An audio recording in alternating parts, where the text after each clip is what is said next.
bonjour à tous. Je suis Caroline Vigneault, je suis la chef R&D de Food Chéri.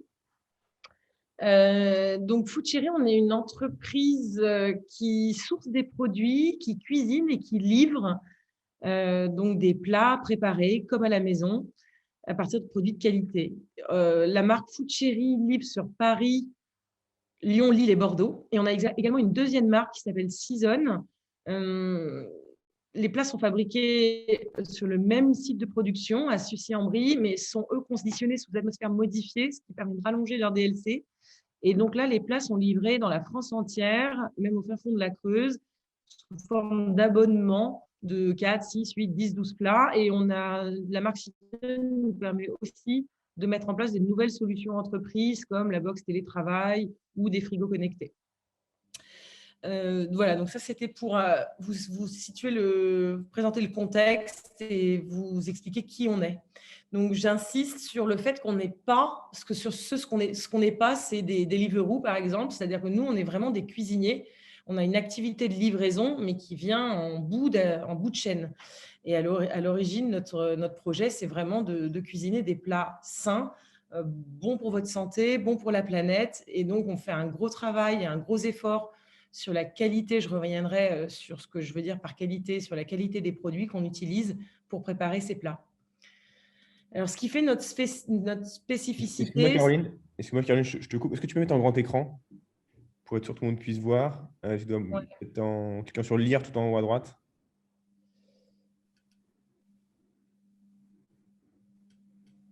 Mode présenteur, ça devrait fonctionner.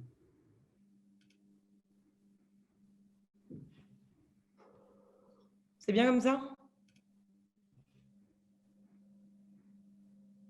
Ouais, c'est bon là? C'est beaucoup mieux, merci. Bon, ok. Donc, les spécificités de Food Chéri, c'est qu'on a vraiment en tête que l'empreinte carbone de notre alimentation ou des systèmes alimentaires en général est hyper élevée. Il représente environ un quart de l'empreinte totale, des impacts totaux de l'espèce humaine. Et du coup, face à ça, nous, on a pris des décisions assez radicales, et ce, depuis le début, depuis la création de Food Chéri. Donc, l'impact, il se situe principalement dans l'assiette, si bien qu'on propose un plat sur 2 végétarien. Donc, j'insiste, on a une carte qui est végétale, qui n'est pas totalement végétarienne, mais qui fait la part belle, même dans nos plats qui contiennent de la viande ou du poisson. On a une grande dimension végétale au travers des céréales, des légumineuses et des légumes. Et donc, depuis déjà 2015, notre carte est à 50% végétarienne. Ce n'est pas pour ça qu'elle est ennuyeuse ni manque de gourmandise, bien au contraire. Ensuite, on met un point d'honneur à respecter les saisons. Donc, chez nous, pas de tomates en hiver et pas de fraises en hiver. Alors ça a l'air d'être un peu le bœuf à bas. Et j'ai l'impression que c'est rentré dans la tête d'à peu près tout le monde, mais on le fait pour tous les légumes, quoi. On ne mange pas de courgettes et aubergines, c'est à partir du mois de juillet. Les fèves et les petits pois, ça commence à la fin du mois de mars. Et selon les années, là, par exemple, on attend les asperges. On attend les asperges depuis 2 semaines. Notre producteur est en Île-de-France. Pour le moment, il y a à nouveau du gel. On devait aller lui rendre visite aujourd'hui, on n'y va pas. Donc, on tient vraiment à respecter les saisons, et on sait que ça a un impact considérable en fait sur notre empreinte environnementale. Ensuite, on travaille sur les achats en général, puisqu'évidemment, quand on est cuisinier, ce qui compte, c'est la part du végétal qu'on met dans l'assiette, et aussi la façon dont sont produits les différents ingrédients qu'on utilise, d'où ils viennent et comment ils sont acheminés, et donc leur saisonnalité, comme je viens de le dire. Donc, pour vous donner quelques exemples, depuis maintenant quelques années, on a la quasi-totalité de nos céréales et nos légumineuses qui sont bio. On a près de 2 tiers de nos produits, tous produits confondus, qui sont d'origine française. Toutes nos matières premières fraîches principales, comme par exemple les légumes ou les viandes, sont français. On travaille également énormément sur les labels autres que le bio, par exemple le label rouge, le label bleu blanc cœur, ou aussi les différents labels de pêche durable, bien que ce soit un sujet assez compliqué, le sujet de la pêche. Dans les dates charnières, nous, dès 2017, on a produit un affichage environnemental qui n'est pas aussi aussi parlant que l'éco-score dont je vais vous parler après et qu'on affiche depuis janvier. Mais déjà en 2017, on indiquait l'empreinte carbone de nos plats en grammes équivalent carbone, ce qui n'était pas très parlant pour les clients, mais on avait déjà fait ce geste d'indiquer l'impact environnemental de nos plats.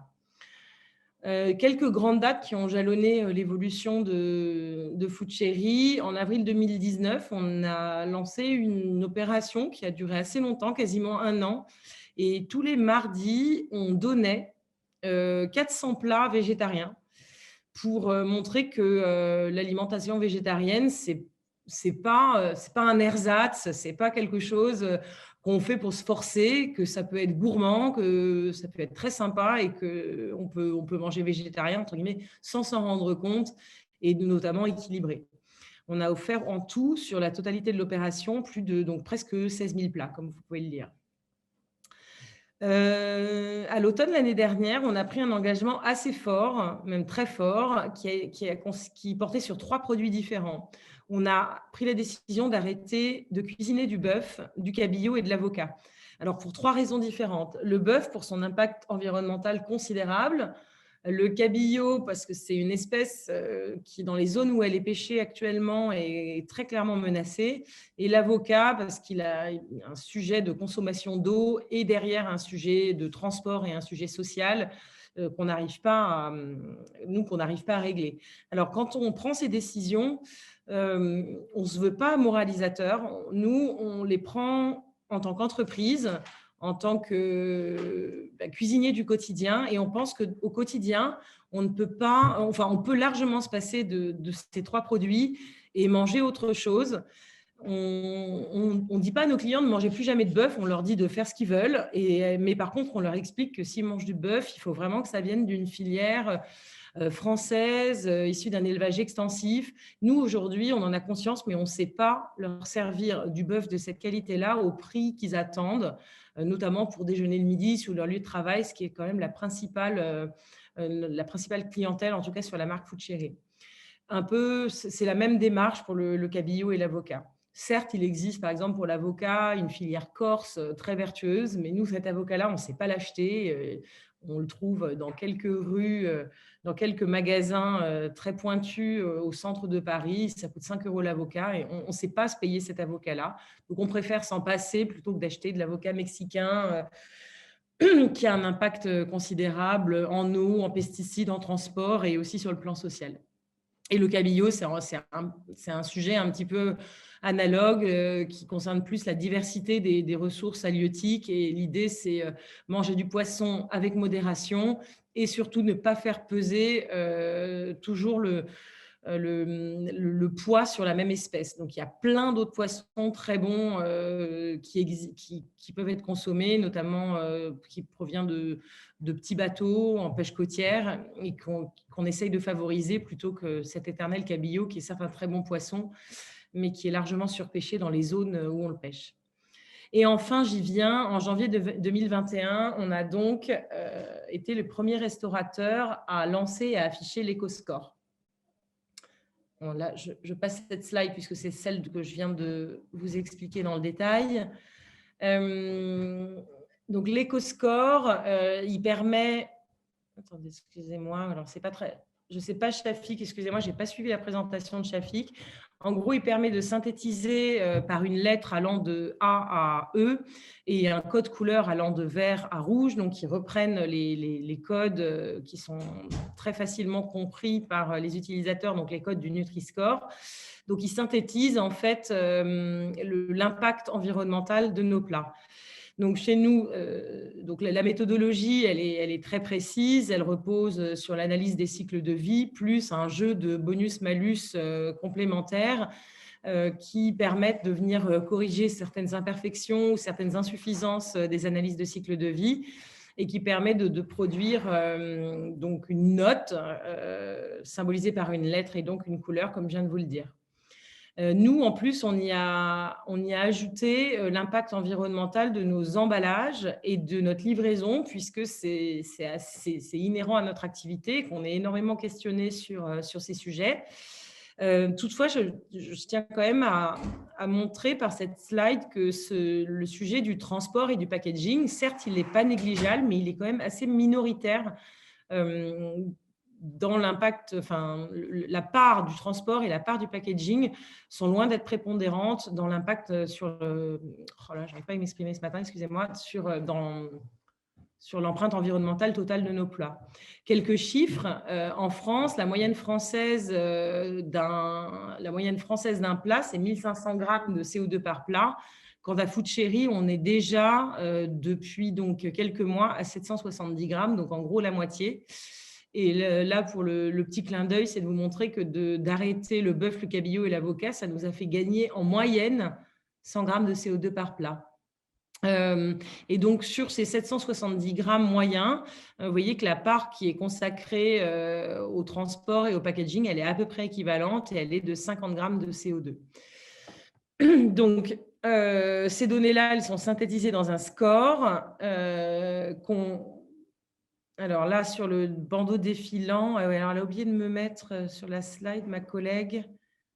Je pourrais vous le montrer. Alors, attendez, je vais faire un autre partage d'écran, que ce soit plus clair. Excusez-moi.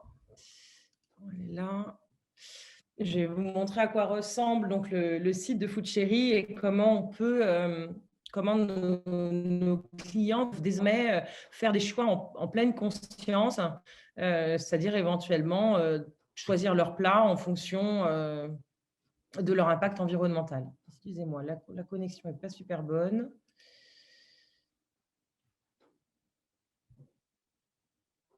Donc voilà, ça c'est la landing page de notre site de Food Cherry. Donc vous voyez par exemple, si vous allez sur un plat, donc vous cliquez sur la fiche produit du plat, si ça veut bien marcher.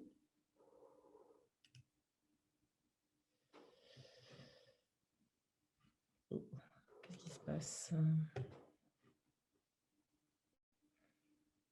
Excusez-moi, les joies du télétravail. On va y arriver. Toc. Voilà, donc là, vous voyez donc la fiche produit qui s'ouvre. Donc, vous avez le Nutri-Score, en l'occurrence Nutri-Score B, et ensuite l'Eco-Score, et celui-ci, c'est un Eco-Score A. Ensuite, bon, évidemment, des différentes explications concernant le plat. Nous, on donne aussi à nos clients un certain nombre d'indicateurs clés, comme par exemple, pourcentage de fruits et légumes de saison. Donc, chez nous, il est quasiment tout le temps à 100%. Après, selon les saisons, c'est d'une année sur l'autre, parfois, on peut faire une erreur et commencer trop tôt la courgette. Donc, on va descendre à 95. Celui-ci contient 83% d'ingrédients bio et donc 83% d'ingrédients labellisés. Le détail des ingrédients, avec la spécification, des spécifications nutritionnelles et aussi de labels. Ça, c'est les mentions obligatoires, les allergènes, le poids net, les valeurs macronutritionnelles, les valeurs micronutritionnelles, des consignes de réchauffage et à la fin, un rappel voilà, de certaines caractéristiques du plat. Et donc là, effectivement, ce sujet Eco-Score, à côté du Nutri-Score, ce qui du coup est vraiment très, très facile, très, très facile pour le client à comprendre. Et on a la même chose sur notre autre marque Season, si je peux vous montrer. Bon, c'est le même. Bon, je n'ai pas une assez bonne connexion, donc je ne vais pas trop perdre de temps sur ça. Mais bon, sur le site de Season, c'est exactement le même principe. En fait, quand vous cliquez sur un plat, attendez, je vais me remettre sur. Voilà. Donc, ça, c'est la landing page de notre autre marque, celle qui livre par abonnement, donc 1 à 2 fois par semaine dans la France entière. Donc, même principe, si vous cliquez par exemple voilà, sur le risotto petit pois et à la menthe. Oh.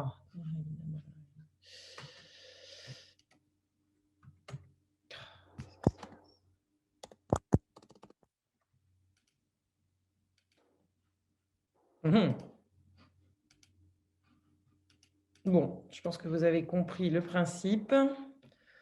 Normalement, je suis connectée. C'est pas normal.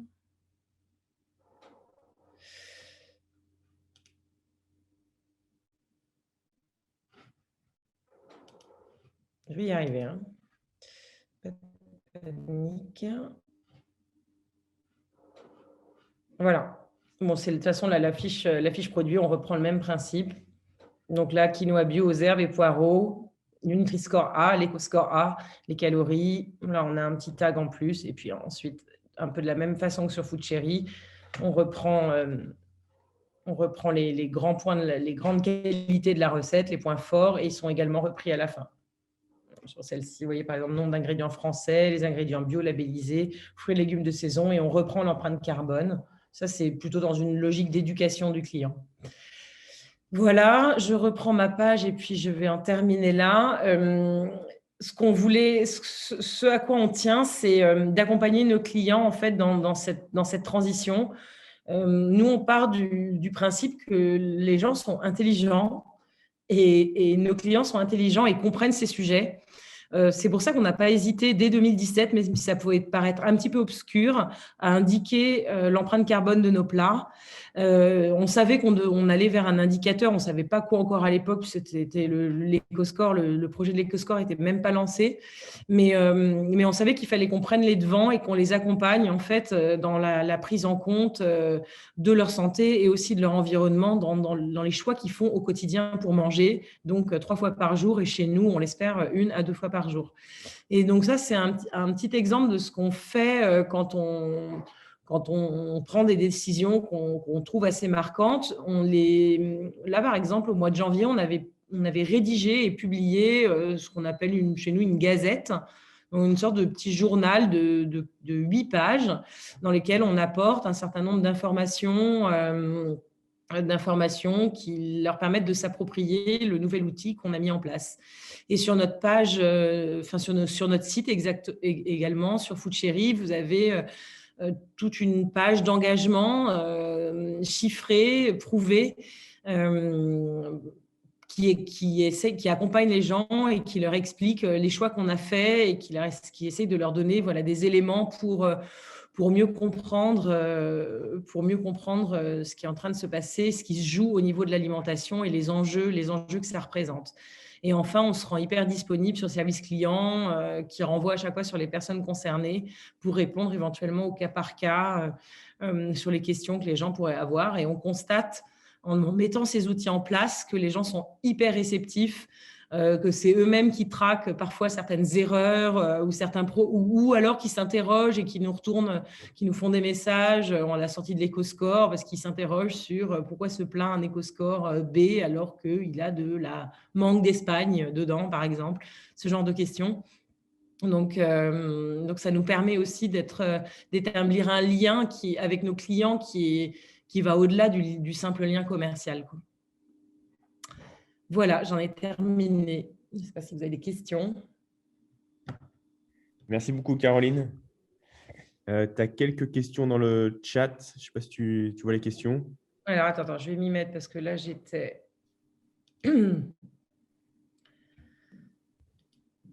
Alors, je les vois. Alors, attends, je vais arrêter le partage d'écran parce que ça va me permettre de voir les gens à qui je parle. Voilà, super. Alors, bonjour, on est là. Bonjour. Le mail de Shafik. Alors, il y a un seul site de production sur toute la France. Le transport des plats est intégré. Alors, oui, effectivement. Pardon, à date, on a un seul site de production qui est à Sucy-en-Brie. Et sur le même site et en même temps, on produit les plats pour Food Cherry et pour Season. C'est juste à la fin de la chaîne que les plats sont barquettés dans des emballages qui sont différents, puisque sur Food Cherry, on a la chance de pouvoir être sur des emballages en carton avec un couvercle en plastique 100% recyclable, alors que sur Season, on est actuellement sur un plastique donc qui passe dans une machine qui fait le vide d'air, qui injecte un mélange de gaz et qui ensuite est donc scellé avec un film et qui permet de prolonger les DLC. On est en train d'évoluer, heureusement, sur Season pour un emballage totalement recyclable et probablement qu'on va aller vers des solutions beaucoup moins impactantes que du 100% plastique avec des cartons qui contiennent un petit film plastique à l'intérieur. Le transport des plats est-il intégré dans l'éco-score? Donc oui, comme je l'ai dit dans la suite de la présentation, effectivement, on a intégré le transport des plats. Alors, il est moyennisé parce que c'est quand même… On a évidemment des cas différents. Le transport, il est moins impactant quand on habite en région parisienne que quand on habite à Toulouse. Mais au final, étant donné que ça part dans l'impact total du plat est quand même assez faible, la moyenne, elle est cohérente en fait. Possible d'obtenir la présentation de Shafik, donc ça ne me concerne pas. Des détails sur le calcul de l'éco-score de vos produits à vos clients. Alors tout à fait, on a donc comme je l'ai expliqué à la fin, on les a au moment de la sortie de l'éco-score, on les a énormément accompagnés avec des explications au travers de newsletters, au travers de la gazette qu'on a envoyée à tous nos clients. Sur la page engagement du site, c'est à nouveau réexpliqué. Et pour des explications plus précises, ils ont le lien qui permet d'accéder à la méthodologie de l'éco-score. La méthodologie a été totalement en open source. Elle a été rédigée par Eco2 Initiative et donc elle est totalement transparente. Et donc nous, c'est à cette méthodologie qu'on est rattaché. J'ai très faim. Eh bien, il faut commander. Hein. Il ne faut pas rester comme ça, à mourir de faim. Ce n'est pas bon pour la santé. Le circuit lyonnais de livraison, faites-vous des livraisons dans l'événementiel? Combien de repas en moyenne en 1 heure? Alors, dans les grandes villes autres que Paris sont traitées comme des hubs. Alors, je m'explique. Donc, on fabrique à Sucy-en-Brie sur la marque Foodcherry. Hein. Ensuite, on a des hubs de logistique. On en a une douzaine sur Paris et la région parisienne. Et les villes de province, Lyon notamment, sont traitées comme un hub logistique. Alors, je sais, je vois déjà les questions qui sont derrière. Où est le sens de produire à Sucy-en-Brie pour aller revendre à Lyon? Donc, je vais y répondre aussi. Je devance les questions. Donc, ensuite, les plats pour le hub de logistique de Lyon partent en camion réfrigéré. Là où c'est entre guillemets intelligent, c'est que ces camions, ils sont mutualisés, ils partent pleins. Ce sont des prestataires, en l'occurrence, c'est Chronofresh, voilà, qui envoie aussi les plats de nos concurrents, qui envoie aussi, qui transporte une partie en camion réfrigéré, une partie qui transporte du matériel informatique ou je ne sais quoi, des vêtements. Donc, ça part en carton plein jusqu'à Lyon. Et là, on a 1 ou 2 selon les villes. À Lyon, on en a 2. Donc, on a 2 points de logistique. Et c'est depuis ces points de logistique, en fonction de vos adresses, vous êtes rattaché à un de 2 points de logistique. Et là, c'est livré en général par vélo. Donc, faites-vous des livraisons dans l'événementiel? Il faudrait qu'on me précise la question.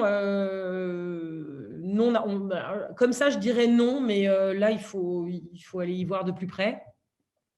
De quoi il s'agit. On travaille beaucoup en B2B, par contre, avec des entreprises mais on est capable de livrer de 1 à 300 plats s'il faut, même plus, quoi.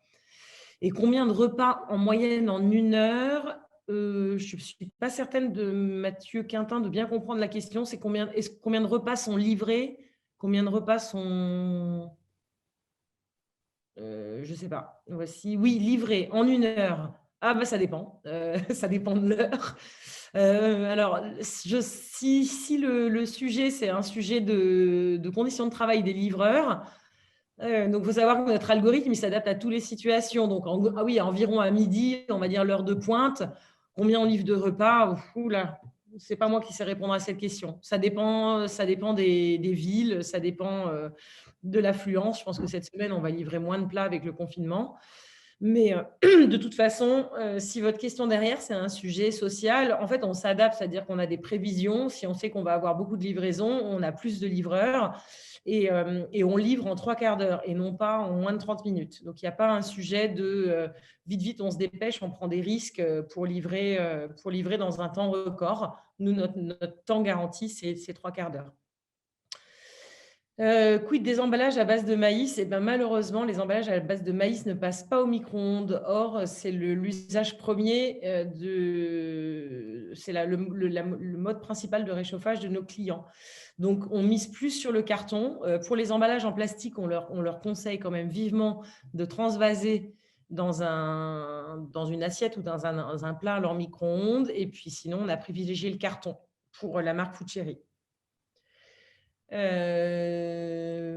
Voilà la présentation. Je ne sais pas s'il y a d'autres questions et si j'ai correctement répondu à toutes celles qui étaient posées.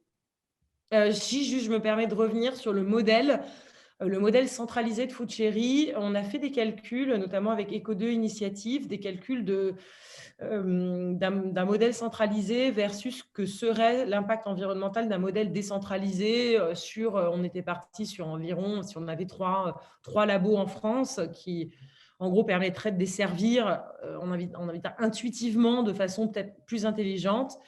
Et en fait, on constate qu'à peu de choses près, les deux modèles sont équivalents et même que le nôtre, sur le plan de l'empreinte environnementale, est plus efficient qu'un modèle décentralisé. Alors, c'est modulo de certaines hypothèses, évidemment, et notamment des hypothèses qui sont le poids des achats locaux sur les achats totaux, sachant que c'est quand même assez difficile d'avoir des achats strictement locaux sur des volumes comme les nôtres.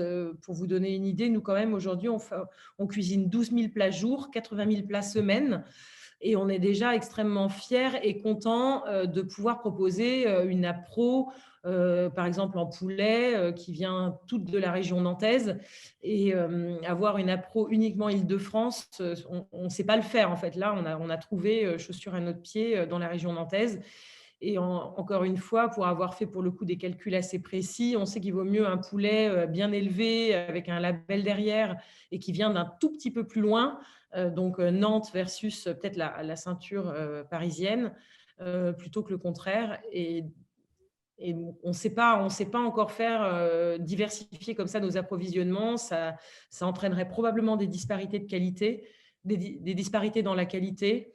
Donc, voilà, pour avoir fait certains calculs qui prouvent que notre modèle est plutôt bon sur le plan de l'empreinte environnementale et aussi, nous, ça nous permet d'avoir un modèle centralisé. On sait que ça a des effets positifs en termes de…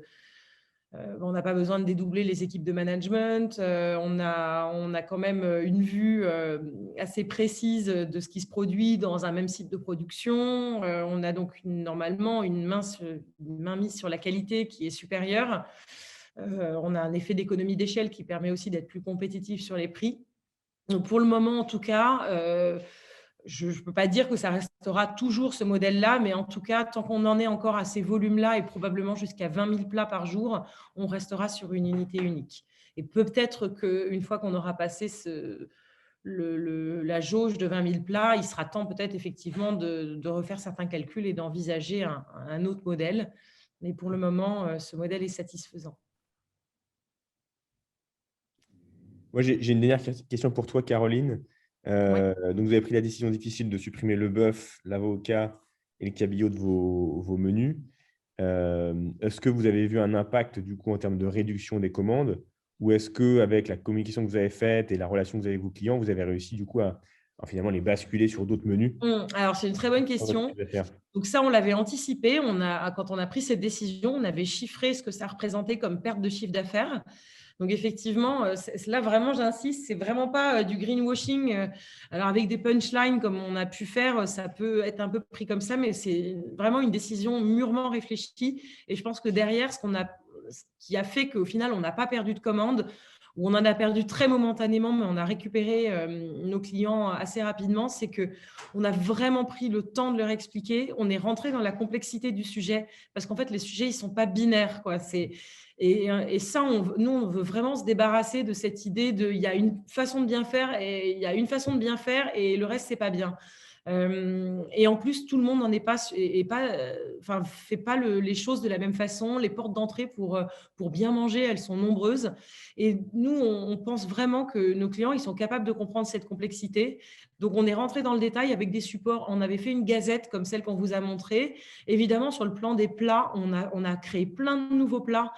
Tous nos plats de bœuf, on les a remplacés par des viandes différentes ou des alternatives végétariennes qu'on a vachement bossé pour leur montrer qu'ils allaient pouvoir manger des plats tout aussi délicieux que ceux qu'ils mangeaient avant. Pareil pour l'avocat, pareil pour le poisson. On a imaginé aussi ça de façon un peu ludique, hein, dédramatisons.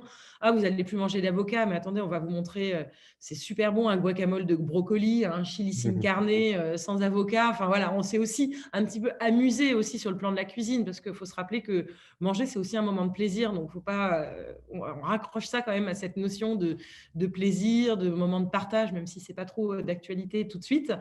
Et surtout, ouais, c'est ce sujet de l'accompagnement.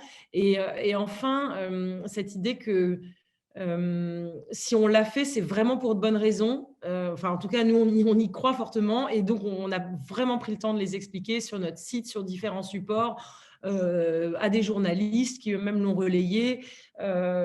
Si besoin, au cas par cas, quand on est alpagué sur nous, sur nos réseaux sociaux, etc. Donc, c'est vraiment ça, en fait, qui a permis effectivement de ne pas perdre de clients et de ne pas perdre de commandes. Mais on a eu des gens qui ont râlé, vraiment, et qui ne comprenaient pas. Mais ça, on le savait dès le début, donc on s'était vraiment préparé à ça. D'accord, merci beaucoup pour ta réponse. Est-ce qu'il est pris en compte dans l'éco-score la provenance intra-territoire des aliments? Ah oui. Ah oui, oui. Où sont, attendez, il y a plusieurs questions qui sont tombées depuis. Ah oui, oui, complètement. Alors là, effectivement, en fait, dans l'éco-score, donc il y a l'analyse de cycle de vie et ensuite les bonus-malus. Donc nous, on renseigne. En fait, on a une base de données. Tous nos produits sont renseignés selon leur provenance. Selon leur mode d'achat. Donc, on a la provenance, il y a français. Alors, pas intra, oui, alors là, c'est là peut-être la nuance de la question. Intra-territoire, c'est-à-dire, il n'y a pas la notion de local. Alors, pourquoi? Parce qu'elle n'a pas tellement de sens dans notre cas à nous. Vous l'avez bien compris, on a un labo à Sucy-en-Brie, mais qui redispatche sur toute la France. Donc, c'est local pour certains et c'est pas local pour d'autres. Donc, nous, on travaille plutôt sur une échelle nationale. Donc, on a les produits français, on a les produits qui proviennent de pays limitrophes et on a ensuite ce qu'on appelle le reste du monde. Et ensuite, on travaille aussi sur, avec un distributeur, plus de 2 maillons ou en circuit court, c'est-à-dire moins directement auprès du producteur ou du fournisseur ou du transformateur ou avec un maillon. On met aussi en valeur donc les différents labels. Donc là, on renseigne le bio, le label rouge, le label bleu blanc cœur. Pour les œufs, si ce sont des œufs plein air, ce qui est tout le temps le cas chez nous. Voilà. Mais donc, non, on ne sait pas, dans des indicateurs chiffrés, mettre en évidence le caractère local ou régional. En revanche, on se sert de ça dans la description de nos plats, éventuellement dans les titres de nos plats, mais on ne sait pas les mettre en valeur d'un point de vue au niveau des chiffres, en fait. Et malheureusement, leur impact n'est pas si important que ça. Où sont situés majoritairement vos clients en France? Alors, sur la marque Food Chéri, on a 80% quand même de nos ventes qui se font sur Paris. Les 20 autres%, c'est dans les 3 autres villes de province que je vous ai citées. Et sur la marque Season, c'est réparti sur la France entière, puisque là, on livre aussi facilement le fin fond de la Creuse que le cœur d'une grande métropole, sans distinction et en moins de 48 heures, par l'intermédiaire de notre partenaire Chronofresh, qui est donc la filiale de Chronopost, qui livre en liaison froide en moins de 48 heures dans toute la France. Voilà, ça c'est les 2 questions supplémentaires qui étaient arrivées depuis tout à l'heure. Eh bien, écoute, merci encore, Caroline, pour ton intervention. Je trouve super inspirante, hein, quand il s'agit de prendre des décisions potentiellement difficiles. Mais on voit avec ton exemple, Fast Food Chéri, que même en prenant des décisions difficiles, on peut continuer à fonctionner correctement. Donc, super. Oui, on pense vraiment, en fait, je pense vraiment qu'il faut être courageux et ne pas croire que les gens, on a toujours l'impression que les consommateurs ont bon dos, les consommateurs ne sont pas prêts, les consommateurs ne veulent pas ça. Mais arrêtons de dire ça, en fait. Une entreprise, c'est aussi finalement un petit laboratoire qui a l'image de la société. Voilà, nous, on est 200 chez nous et j'imagine que dans ces 200, certains sont réfractaires à l'idée de ne plus manger de bœuf. Enfin, je ne sais pas que j'imagine, je le sais. Et d'autres, ils sont favorables. Et en fait, c'est aussi une bonne façon de fonctionner. Nous, on fait tout le temps des sondages en interne, en fait, avant de prendre nos décisions. Et puis, si on accompagne, si on n'est pas moralisateur, je pense qu'on peut vraiment, vraiment faire passer plein de choses. Ok, bah, écoute, merci beaucoup. Merci encore. Merci. Et à bientôt. Et je suis disponible s'il y a besoin d'envoyer mes coordonnées. N'hésite pas. Si d'autres personnes veulent me joindre par mail de façon directe. Ah bah, écoute, merci beaucoup. Je transmettrai ton email du coup. Ok. Allez, au revoir. Bonne journée. Et puis, du coup, pour les participants de la promo climat, donc pour ceux qui le souhaitent, on se retrouve sur le même lien à 11 heures pour une séance de questions-réponses sur la plateforme. À tout à l'heure.